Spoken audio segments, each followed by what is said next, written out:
Two. How's it going, everyone? Mufaro here. Welcome to Heliopolis Radio. Today, we've been fortunate enough to be joined by Miki Jacobs. I hope I pronounced your name correctly. Yes, She's a yes. psychic medium and she's the author of the best-selling book, Sacred Wild. She's here to share a bit about herself, what she does, and also her recently published book. So, Miki, thank you so much for coming on. Without further ado, why don't you tell us a bit about yourself and what you love to do? Of course. So thank you for having me, Mufaro. I appreciate it. So I came from a completely different background, meaning from spirituality. I was born and raised in Israel. I grew up in a somewhat Orthodox Jewish home, meaning religious. And I served in the Israeli army for 5 years, as we all have to do that. And again, I was really, really as far from spiritual path I am today completely. So then I moved to the US. That was quite a while now, maybe like 30 years ago. And then when I came to the US, I was obviously more naturally exposed to other religion, exposed to other form of believing. And I kind of tuned into a little bit more God as energy, a little bit more of meditation. I was not a medium back then, none of that. And I kind of got more and more attracted to that. I own a business, a glass company in Long Beach, California, for many years, 14 years. And as I move into more and more my spiritual path, I kind of felt foreign in the business world. And looking back now, as the universe often do, if we're supposed to do a transition, they kind of kick us out. And they did really. Because it just failed. So slowly I was kind of pushed out. I learned how to meditate. I learned how to quiet my mind, which why a biggest part of my teaching that I do not have a special gift. I truly believe that we can all train ourselves how to heal spirit, how to connect to spirit. And essentially it was self-made kind of a thing. Of course, bigger obstacle it is to quiet the mind. And as the years continue to unfold, I was practice make better in regard to any spiritual exercise, certainly communicating with spirit. And I become a little bit more skilled on that. And eventually I opened the mediumship business I have today, where I do readings. As I channel more and more spirit over the years, I receive more and more of their teaching. Through automatic writing, I accumulate a lot of knowledge in regard to the teaching of spirit about all kinds of topics that us human beings are facing in our earthly incarnation. So I share that over the years as well with people. And that's what I do for the last probably now 17 years. In regard to animals, I'm crazy. I mean, you're talking about a crazy animal woman. That would be Miki. So all my life, Mufaro, I just connected. I came to this incarnation, absolutely immensely love animals, all animals. I remember I was 7 years old, and in my room back in Israel, I put kind of a big poster, and it was within a barn, and there was a cow and a horse and a dog and a cat. And it's funny that I always looked at it and I said, when I'll grow up, so indeed that's what I have right now. My husband Clayton and I, for over now 2 decades, we Wow. rescue neglected and abused animals. We bring horses from Canadian factories. So we have dogs and cats and parrots and tortoises. One of them is 200 pounds. So yeah, in God, I love him. I mean, really, that's ridiculous. So we do that for a long time now. In regard to spiritual and animals, over the years, as I channel departed loved one, departed pet would come into readings. And therefore, I gather a lot of information from departed pet in Mm. regarding to their unbelievable, fascinating spiritual essence. So, which why I put it in word in this recent book, Sacred Wild. So in my book, Sacred Wild, I talk about how more than just animals they are, how amazing they are, how powerful they are, how wise they are, because they have the soul, which essentially, as we do, as all life form, of course, God is energy in regard to spiritual concept that permeate everything and everyone, including he as the soul in a small part of him reside within all animals. The fact that animals have the soul or part of God within the body, they are not different than us, really. Because the only difference between human soul and animal soul is the way in which the soul expresses itself through the world. So the goals of souls incarnating into a physical form is to express through the form. A human soul will express through human form, and an animal soul will express through animals. Of course, animals have many species. Is to express our God-like essence into the world and expand our consciousness in the process. Essentially, as souls, we aim to be kind of a little bit more like God. So that is the only reason. So Soul's Sacred Wild is about the spiritual soul, the spiritual world of animals, and how beautifully, Mufaro, there are interconnectedness in ours. So my love to animal is in this book.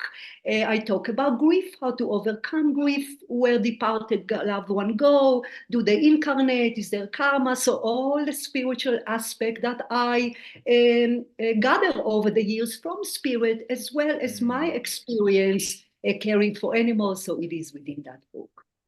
Wow. And no, thank you for sharing that. And you bring up a lot of interesting points there. So in regards to the animal kingdom, we've seen in history how animals have been held in high spiritual recognition. More specifically, cats. The lion is seen as a symbol. Wolves are seen as a symbol. If you believe in the mythic side of things, you have dragons. You have different elements of how Yes. the spiritual nature and how even the Chinese have incorporated animals into their lunar cycles and how the characteristics of the way those animals behave. So I was going to ask you, how do humans relate on a karmic level to the animals around us? And I was going to ask also along with that, what is the spiritual significance of some of the animals that we see roaming in the wild? Why do people have such an affinity, let's say, for a lion? I'm based in South Africa, so we have all the big five. We have lions, we have elephants, we have rhinos. And for some reason, those, especially the lion, people really have a type of reverence for it. Is there perhaps any reasoning and justification that you can provide why we're so fascinated by some animals more than others? Right. So, yes, so every animals have its own purpose on planet Earth, as they are our pets. Our pets have a very special mission in our life, and so is wild animals. So it's almost that the creator chose their purpose mesh with their look. If you to look at lions, how majestic, how beautiful, how they carry themselves, even how they govern the jungle or whatever it is. So we attracted to that. Also energetically, we all have that knowledge. A lot of people don't necessarily give it the right word, but we all have that knowledge as to why we have that knowledge to the majestic wolves or lions. So it's very much pre-designed, Pharaoh, as to how animals are supposed to connect us to nature, what we're supposed to feel about them. Unfortunately, what me and you believe in, a lot of people don't. Hence my reason for writing the book, is that people will be a little bit more open to how significant they are to the planet. And again, of course, I also include pets. So a lot of people see all animals beneath us, which why my main message is to say, why would they beneath us? The soul within the body provide them with powerful, talking about cats, which I'm a crazy cat woman. I even have a mug.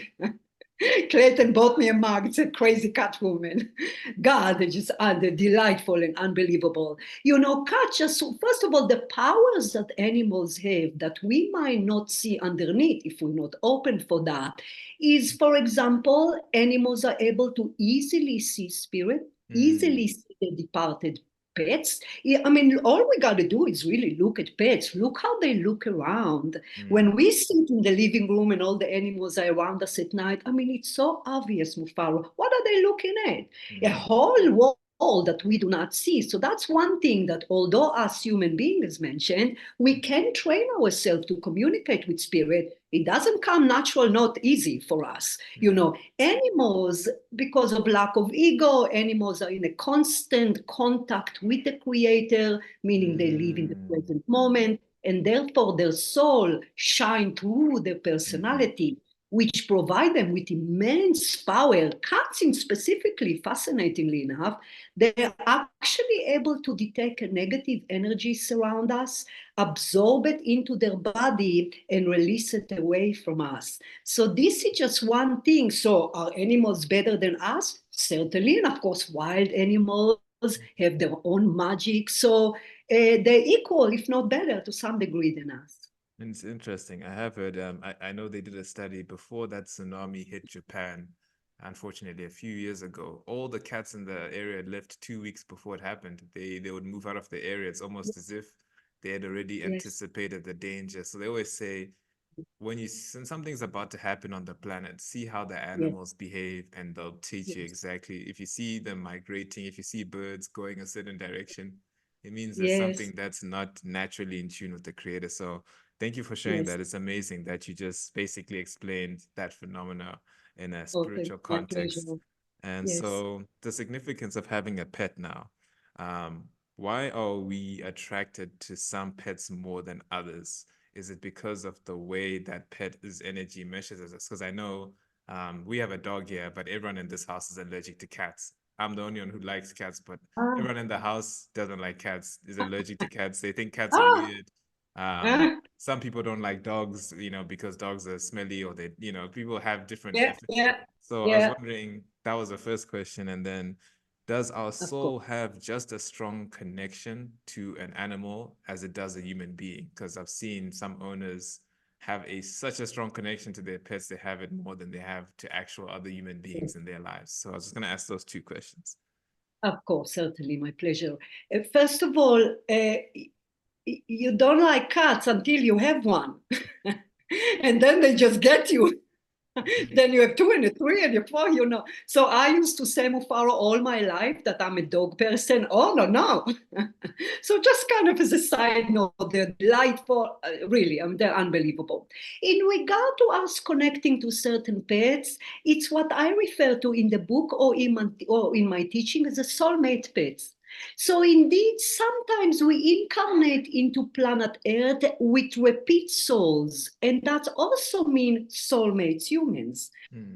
Soulmate humans, in a nutshell, is soul member of our soul group. We kind of grow with clusters of groups, if you will, in the spirit world, from my understanding. So we repeat with certain souls incarnation. Of course, every incarnation, we embody different form, different life circumstances, again, all to serve the ultimate purpose of the soul expresses its beautiful self into the world. Same thing with soulmates pets. So Hmm. soulmates pets are souls of pets that incarnate with us over and over again. Now they can come in the form of a dog or a cat. One of my tortoises, Bronson, is my soulmate pet, meaning Hmm. I incarnate with him in previous lives. Not me, Miki, me the soul, of course. Hmm.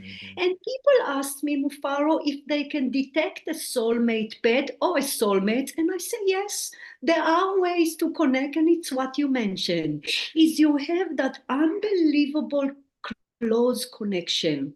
Sometimes those pets fall off your lap the way they come to your life. One of Hmm. our cats was Kitten. He appeared in our dogs, where in fact we were living rural and there's no neighbors around. So Hmm. he brought him in a UPS.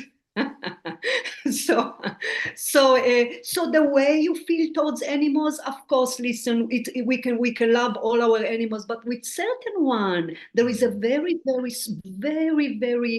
deep bond, deep connection. Now, do we have to know who our soulmates pets or soulmates human? No, It's not Mm, designed to know. It's designed to love and appreciate and respect all the people and animals in our lives. But there are certainly ways that we can feel that strong bonds. So yes, there are specific pets that in our life, that dog you have with you meant to be with you, even mm, if they're not the soulmate pets. And this is something that they drawn to us in a certain time in our life. So mm, a lot of the blueprint, which is the detail of the incarnation, very much pre-designed by the souls, all souls, including animals, mm, when it's the time to meet, when are we going to get them, what would be the nature of the dynamic, of course, so yeah, it's very much governed. So the animals you have right now mm. meant to be there and therefore cherish them.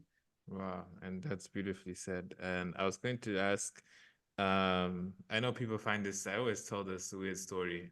When we first got our dog, we've had quite a few pets, obviously, over the years. As you mentioned, and relationships come and go, souls meet, and they just go their separate ways, journey back to the creator, I guess you should put it that way. Yes, Um, yes. do we name our pets based on our intuition, or do we name them based on the nature of their soul without knowing that we? So everyone has, when we are given a name by our parents, it's because we vibrated at a certain level that's what they chose to name us. Is it the same concept for our pets, or do we just use our intuition and guess what the soul of the animal is actually wanting to be called in this life? I'm wondering which of the two it is. Of course, lovely question. Thank you so much, Mufaro. So, what you casually refer to as intuition is channeling. Mm-hmm. Intuition is a system within our physical body that is designed to receive signs, receive information, which why we can all do that. So, intuition can sometimes refer to as a gut feeling where you just know something. So, Mm-hmm. just so you know, intuition is a very important word in spirituality. A, B, all names are pre-designed by the soul. So what we think we give our kids names, oh no, no, it's designed by the soul. That's why sometimes when people go to, let's say, a deep astrology map, they ask your name. And there is an energy, as you say, within the name. So yes, intuition means you kind of know, let's say, if you got the animal from the shelter, you would know if to leave the name or give another name. Even nicknames sometimes has to do with the soul. I like that. That's my name, but I like that.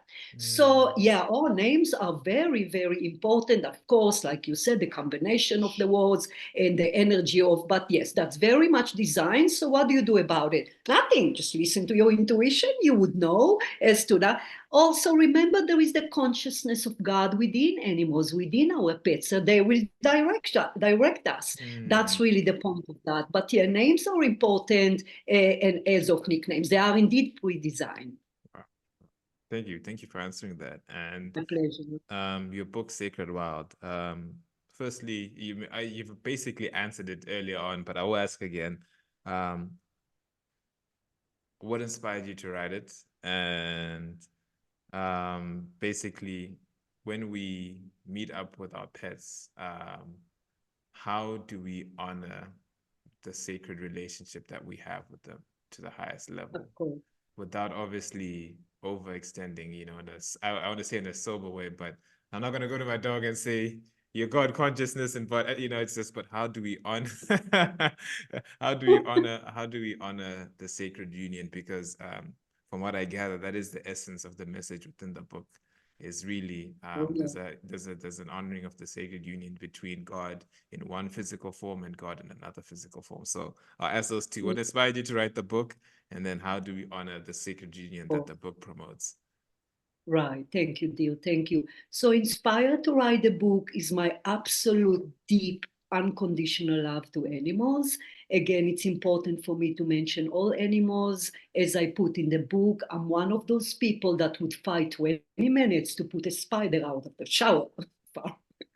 So I can't, and it's almost like a little bit becoming limited in a way that the older I get, I feel that it's becoming more and more sensitive. I would get depressed if I step on an ant. So it Mm, really does mm, more and more where I can never ever watch anything on TV, movie, Hollywood, documentary, certainly, that refer to any killing of the animals. So it is becoming kind of, it's gathering more and more momentum, if you will, and it can be limited. Nonetheless, that's who I am. So again, the first and foremost thing inspired me to write the book is the immense love to animals. Secondary, I had a lot of information over the years, and if I get information, I am meant to share that with them. So I had to put it in the book. Also, they underestimate their power, their wisdom, their beauty. The pets are underestimated as to their absolutely crucial mission, purpose that they have in our life. First and foremost is unconditional love, meaning look at them, look how lovely and delightful you are. So when you said how to honor them, is learn from them, learn unconditional love. Pets have amazing mission in a way that shy people, they open them up. People that may be introverted, you have a pet, you need to open up. People that need exercise have to walk their dog. So things that maybe we're not aware of, that's why a lot of people say, I got my pet, my life is completely changed, 100%. Of course, cats would teach you other things. Cats would soothe you. Cats would exchange, and dogs too, exchange energy. That's why look at pets. They know when we're in a bad mood, when we're upset, when we are stressed, when we are dying, Mufaro. Cats have very, very keen, tuned in energy when someone is ready to die. So they'll be near us, they'll soothe us. They are absolutely our healer. So when we say how to honor them back, give them fantastic life. Absolutely fantastic life. Spoil them rotten. If you see my animals, they're all overweight. So, you gotta be to a limit. I'm just a crazy mom. But really, and if we refer to wild animals, I support organizations that are good. We have to be careful with organization. I even put in the book, people say, what do you think about zoos? Depend. You need to research the zoo. You need to see what they're doing with the money with the zoo. And even if they're not the best zoos, Mufaro, the way I tell myself, well, the animals are already there. This is it. Even though it's not the best zoo, so you contribute, you become a member, you volunteer. There's many ways to do that in regard to wild animals. You certainly do not hunt. You certainly do not hunt for sport, which was very important for me to put in the book. Really? You hunt for sport? For many years, Mufaro, when I was younger, I was telling myself, why are they hunting? There's plenty of meat in the store. And of course, as I got a little bit older, I understand people that live rural and need to hunt. I suppose also, which is also in the book, is the bigger perspective of souls that incarnate into animals that are meant to be for a food consumption. So there is also certain animals that is their purpose. If you look at it as spiritual, modern perspective, so that, but for sport, really, you hunt for sport. So there is certain things that we really need to, once we understand their spiritual world, their essence, their importance to the planet, the importance to our life, then we need to pay them back. And pay them back is respect. You don't take your anger in pets. If you, first of all, rescue animals, I understand, Mufaro, that a lot of people want a certain breed, but the shelters are packed with certain breeds. Also, all our dogs, of course, mix. They're so delightful. I mean, you still see the breed. So is it okay to get a certain breed? Sure, it's okay. But prefer, I mean, what? So they'll be killed there? So there's certain ways that easy for us to do. It's easy for us to change. And then once more and more of us change, of course, individual affect the collective. So once we change, we start kind of tilting where animals stand in our lives. And I think you basically answered my next question was, how do we transmutate the negative karma that we've created through the cruelty that we have brought upon animals, through deforestation, through all the things that we're doing, through our way of life. And it's not just animals that humans we have impacted. We've impacted nature itself, trees, ecosystems. We have basically put in a very destructive amount of energy. How do you recommend that we, for the safety of our generations, because I would believe you, like most people, you'd want to see humanity thrive in the future. You'd want to see it go extinct because of actions which were probably not so wise. So how do you believe for the younger generations and for those who are tuning in that have that purpose in them, that they want to be that person that contributes to animal welfare in the future moving forward? What is a simple step, perhaps that's practical, not too expensive, not too daunting, not too scary for the average person to take to make that difference? Of course. Nothing in spirituality is too much, too daunting, too rocket science. That's the beauty of spirituality. It's have great simplicity. And with all due respect to religion, there's too many rules that human beings put, in my opinion. So everything about spirituality is really very basic, very spiritual, very lovely. Are there rules? Of course there are rules. There are rules of the Creator that in his creation and govern everything. So that's right off the bat kind of important to know. In regard to humanity are not doing good right now as a collective, because what's happening right now is the collective ego lead the way, which you can see where that led us in regard to the planet. It's upside down. Essentially, we are in the midst of a collective lesson. Humanity as a whole need to climb up to a higher form of consciousness, and we're not doing good. The more we're doing badly, the more there's created challenges. People say, why God let us suffer? Doesn't let us suffer. The only thing we wake up with challenges is just the nature of the human form. If we look at our individual life, marriages, exercise, losing weight, it's only because we had enough. And then we need to change. So essentially, challenges cause us to change. We're not there yet in regard to the collective. And then again, we'll suffer. But human beings are not going to cease to exist, of course. We will get out of it and we'll be fine. Now we're in the midst of it and we're not doing good. What leads to that is also the cruelty of animals. From my understanding, Mufaro, of course, the Creator loves all his creation, certainly human beings. But animals are like kids. They're like babies.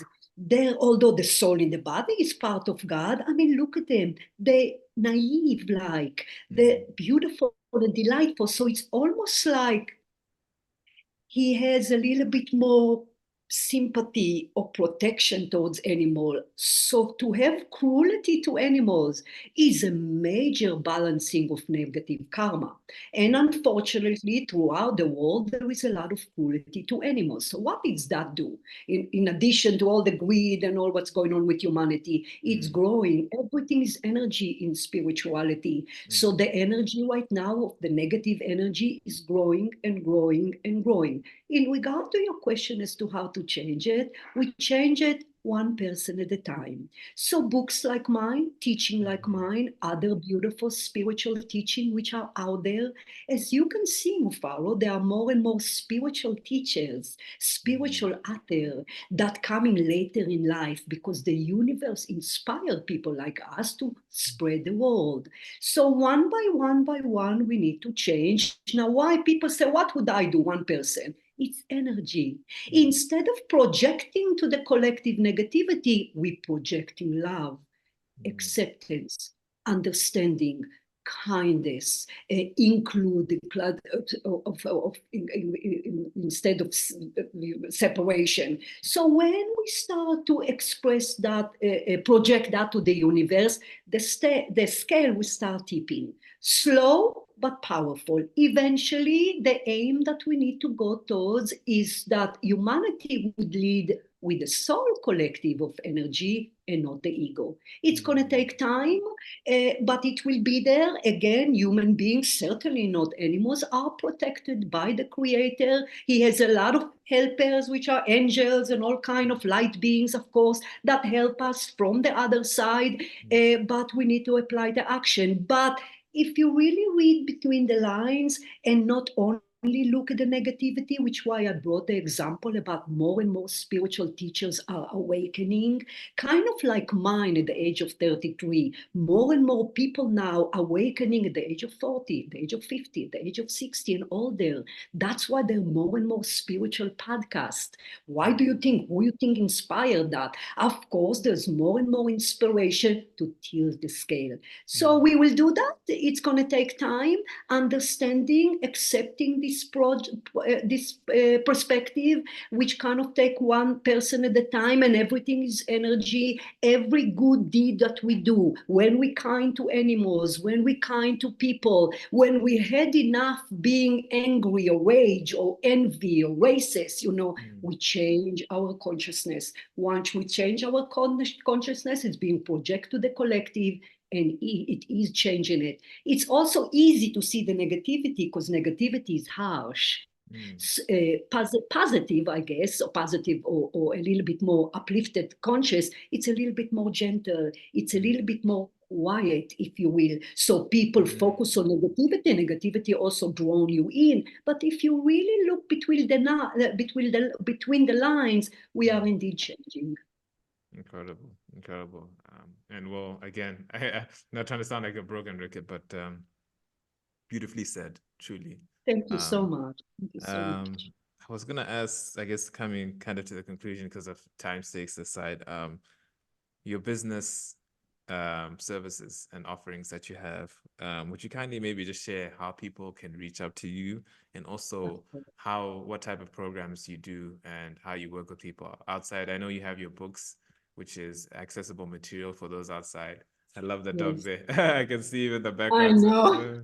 That's beautiful. So yeah, maybe if you could just kind of go into maybe a bit of detail just as to how you work with people, what type of different ways you work with people, because everyone's different. Everyone has a different background, environment. So some things you say may not be understandable in someone else's cultural upbringing, vice versa. I'm sure you've come to realize that through all the different people that you've worked with. So maybe if you just briefly discuss that, if that's okay. Thank you, of course. Thank you so much. So I still do reading, Faro. I believe that readings are very important.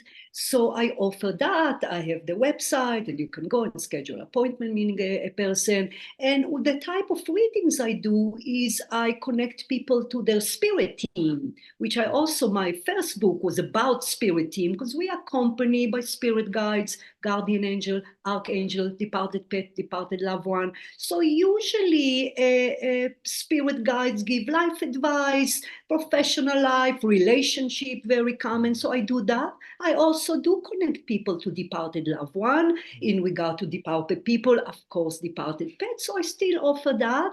The book right now take a big chunk of my time. As discussed today, very, very passionate about spreading the word. If I may announce it, that the book won 2 awards already. So it won Next Generation. Oh, thank you, honey. I couldn't believe receiving those emails. Just so lovely. Because, as an author, certainly Sacred Wild, Mufaro, it took me a long time to write it. I would say a good 2 years. Of course, I'm not one of those, those movies that they go to a cabin and they just write because they have enough money, like the movie Misery. I know it's an awful movie, but he was just going and writing it in a car. Oh, no, there's animals here. And I'm married and I have a job. So it took me a long time. So, to get validation. So I got Next Generation Indie Book Award. And 2 days ago, I got a winner of the Animals and Pets category in the International Book Award. So I got those 2 awards. So it charged me up to. Thank you, honey. Thank you. I believe you get what you give, and I think the universe reverberates when something comes from the heart. Good things like this. Thank you so much. Thank you so much. Definitely. Thank you, honey. Thank you. Yeah, thank you for allowing me to share it in your platform. So I do the book a lot. Eventually, I'll go and base some events on the book, but mostly I focus now on the book. Of course, a lot of interview, like your lovely podcast here, and that's based basically what it is. So that's basically what it is that I offer. I do what we refer to as angel chat, which are free teaching videos that I do. I do it for many years now. Usually it's about once a week, and I receive requests for topics from viewers. So I choose various topics. So this is all in my social media. It's in the website. So people can subscribe to the newsletter and receive all the update and information. I'll make sure to put that in the video and in the link in the description as well. So for those of you tuning in, don't worry, all the websites, the access to the book, it'll be there in the description for you guys to access. And please do support Miki and her mission. Everything always thrives when we help one another and we build one another up. And so I'm obviously wishing you the very best with your endeavor. And I think the love and care that you have in your heart, ultimately, what's meant to come from it will come from it. So we just trust in the process, obviously. And the last question I had for you was, what are your words of wisdom and advice for the audience tuning in today? To open the mind to teaching like minds, to gather more and more information. Information or knowledge in regard to spirituality is very much power. The more knowledge, the more information you get, the more spiritually expanded you become. A lot of people ask what knowledge. The knowledge should sit with you intuitively as we discuss. So it should sit with you. For example, the information that I have today, it should sit with the viewers as it did with you. If it doesn't sit with you, that is okay. Maybe be open to the concept. So really gather more information, not only how we can help the collective energy of animals, but the collective energy of humanity. Essentially, grow spiritually, observe your inner state. It's important because if you, for example, go to church on Sunday and you are not nice human being all week, that's frankly insult for the Creator, meaning we need to practice what it is that we teach, we need to spread it around, and eventually we will tip the scale. But that's really, and love your pets. Love your pets. If you, the last sentence I would say, pay attention if you know it's the right time to get a pet.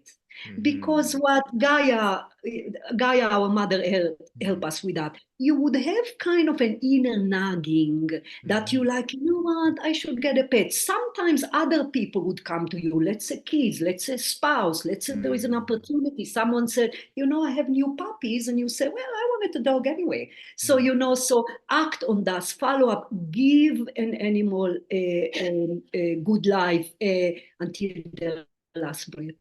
Wow, that's beautifully said. And so thank you so much, Miki, for coming on. It's truly been a pleasure and an honor to have you on. I might say so myself for you. What a delightful energy you have, Mufaro.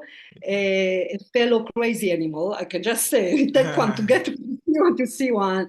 And it was not only delightful, the questions were very important, right to the point, and it was wonderful, and I greatly appreciate your invitation. No, we greatly appreciate what you're providing and the awareness that you're bringing to the importance of how we treat our animals. I really, once you mentioned that, it hit home. I haven't had many pets, but the ones that I do have, and the ones that I've had and I do have, they mean a lot to me. And I think a lot of people tuning in, we all know we owe our pets who have been with us through our most darkest times, and they've not asked for anything. They've just given everything. So thank you so much, Miki. Again, have a blessed rest of the weekend. And yes, for those of you tuning in, make sure you support Miki and what she's doing. I'll make sure that you have access to material, and please support with the book, obviously. It's already on Amazon for those of you that are both located in South Africa and in the US or in the UK, wherever you're tuning in, you have access to the book. I didn't forget to ask, is there a ebook version, a Kindle version, or a for those that can access it? Yes. So they can get a signed copy through my website at Miki, which is Miki Jacobs, JACOBS.com, and I can sign if they want hard copy, and Amazon have both versions, yes.